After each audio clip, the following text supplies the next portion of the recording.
Hello friends, and I once again welcome you all to my classes.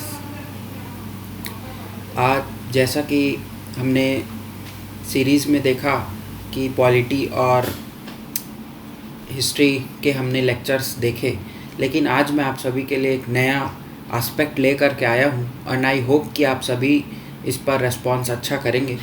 तो एक exam अभी CGPSC ने introduce किया है, जिसे CGPSC ACF एग्ज़ाम 2020 के नाम से नोटिफिकेशन आया हुआ है।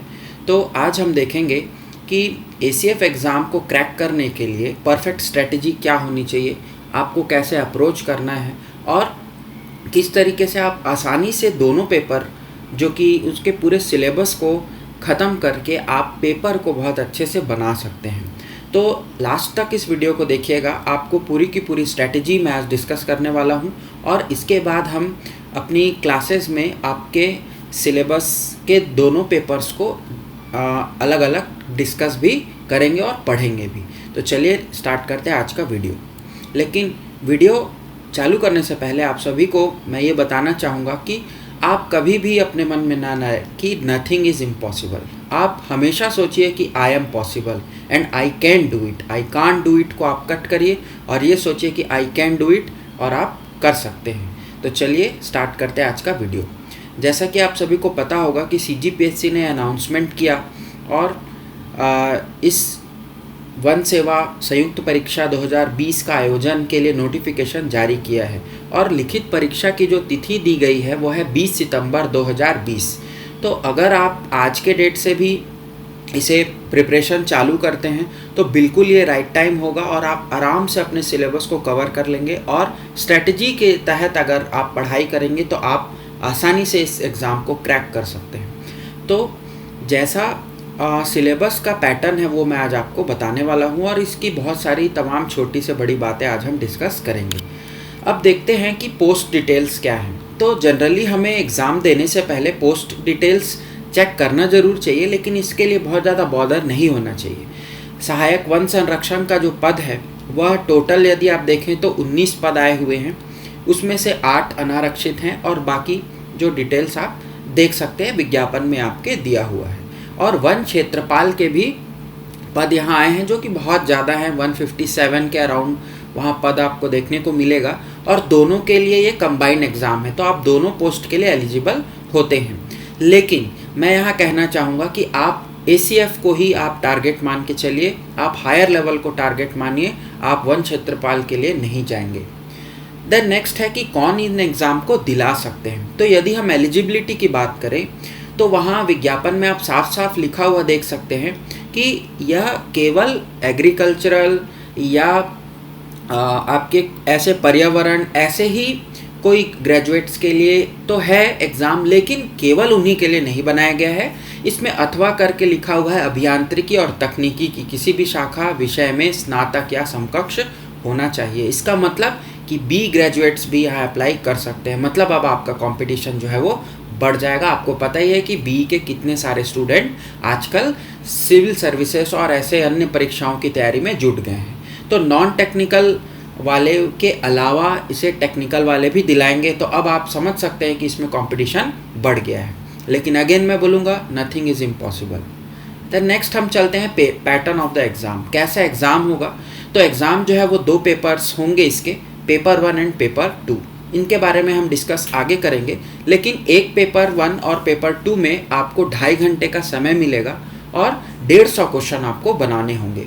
तो यदि आप क्वेश्चन के हिसाब से जाएं तो 2.5 घंटे में 150 question is more than enough, बहुत समय है। यदि आपने अच्छी तैयारी की है तो आप आराम से 2.25 घंटे में अपना एग्ज़ाम बना सकते हैं और हर क्वेश्चन के लिए आपको 2 मार्क्स दिए गए हैं, मतलब 300 मार्क्स के क्वेश्चन होंगे। मतलब 300 पेपर 1, 300 पेपर 2, 600 मार्क्स का आपका ये पूरा एग्ज़ाम होने वाला है, जिसके आधार पर आपको क्या करना पड़ेगा, फिर इंटरव्यू के लिए कॉल आएगा। तो यदि आप पेपर 1 और पेपर 2 में इतने अच्छे मार्क्स ले आते हैं कि आपके इंटरव्यू में जस्ट अबव एवरेज भी मार्क्स आए तो आप अपने पोस्ट को ले सकते हैं। तो हमें यहीं पर तैयारी करनी है फर्स्ट स्टेज में, ताकि सेकेंड स्टेज का बर्डन हमारे पास कम हो जाए। नाउ लेट्स मूव कि पैटर्न कैसा है, तो पेपर 1 का यदि आप सिलेबस देखें तो मैंने इसे समराइज़ किया है आप लोगों के लिए। इसमें 3 चैप्टर्स है बोल सकते हैं, या 3 पार्ट हैं इसके बोल सकते हैं। पहला छत्तीसगढ़ है, दूसरा लैंग्वेज है और तीसरा है एप्टीट्यूड। तो यदि छत्तीसगढ़ की बात करें तो सीजीपीएससी की तैयारी करने वाले सभी स्टूडेंट्स छत्तीसगढ़ का उनका जो बैकग्राउंड है वो तो बहुत स्ट्रांग होता है, इसमें कोई डाउट नहीं है। तो सेम सिलेबस वहाँ कॉपी किया गया है। History, geography, art and culture आप देखेंगे, ट्राइब्स देखेंगे, economy, industries and allied sectors, then admin structure जिसमें पंचायती राज और आपके विधायिका, कार्यपालिका उसमें इंक्लूडेड है। Then next is last one is current affairs. तो इतना तो सिलेबस हम सीजीपीएससी वाले लगभग सभी स्टूडेंट पढ़ते हैं, लेकिन लैंग्वेज और एप्टीट्यूड यहाँ पर आपका एडिशनल पेपर 1 में ही जोड़ा गया है। और लैंग्वेज में भी हिंदी, इंग्लिश, छत्तीसगढ़ी, और एप्टीट्यूड में आपका इंटेलिजेंस टेस्ट और एनालिटिकल एंड लॉजिकल एबिलिटी जोड़ी गई है। तो आप देखेंगे कि जो सिलेबस 1 का 150 क्वेश्चन जो आने वाला है वह इन 3 भाग में बटा रहेगा। मान के चलिए 50, 50 एंड 50। तो 50 क्वेश्चन छत्तीसगढ़, 50 लैंग्वेज, 50 एप्टीट्यूड। अब जो टेक्निकल बैकग्राउंड वाले होंगे उनका एप्टीट्यूड का जो पेपर होने वाला है वो तो स्ट्रांग होने वाला है। मतलब हम मान के चलते हैं कि हमारे पास एप्टीट्यूड में गलती करने के चांस बिल्कुल नहीं है, क्योंकि वो अगर आपने वहाँ कमी की तो वहाँ से आपका जो रैंक है वो पीछे हो जाएगा। अब चलते हैं लैंग्वेज। तो लैंग्वेज ऐसा सब्जेक्ट है जिसमें हम 50-50 का बैलेंस लेकर के चलेंगे, कि बहुत ज़्यादा भी नहीं और बहुत कम भी नहीं। लेकिन छत्तीसगढ़ जो है, जो हम पढ़ते आ रहे हैं, जो कि सभी एस्पिरेंट जो सीजीपीएससी पढ़ता है वो छत्तीसगढ़ तो ज़रूर पढ़ता है, तो यहाँ पर कंपटीशन बराबर का है। तो आप लैंग्वेज को यदि यहाँ स्ट्रॉन्ग कर ले और अपने बेसिक छत्तीसगढ़ और एप्टीट्यूड पर ध्यान दें तो आप फर्स्ट पेपर को आराम से अबव 60% लेकर के आएंगे। क्योंकि ये जो सिलेबस है ये स्टीरियोटाइप सिलेबस जैसा चलता आता है वैसे ही चला हुआ है। व्यापम की भी बहुत सारे एग्जाम्स होते हैं, उनमें लैंग्वेज का पेपर आपने दिया होगा, तो वैसे ही टाइप के कुछ क्वेश्चंस आते हैं। मैं जैसे इन पेपर के सिलेबस को जब हम पढ़ने लगेंगे तब मैं आपको वहाँ बताऊँगा कि क्वेश्चंस कैसे आते हैं और आपको कौन से एरिया पर ज़्यादा फोकस करना है। मैं अभी डिटेल्ड सिलेबस में नहीं जा रहा हूँ। देन नेक्स्ट हम चलते हैं पेपर 2। तो पेपर 2 का सिलेबस जो है वो पूरा का पूरा आपका एक ऐसा सिलेबस है जो पूरा आपका बेस्ड है फैक्ट्स पर। फैक्ट्स और आपके research, datas, analysis, principles, facts, आप जितना बोलिए, मतलब ये पूरा का पूरा टेक्निकल एस्पेक्ट है। तो अब हमारी यहाँ पर प्रॉब्लम आती है कि हम इस पेपर की तैयारी कैसे करें।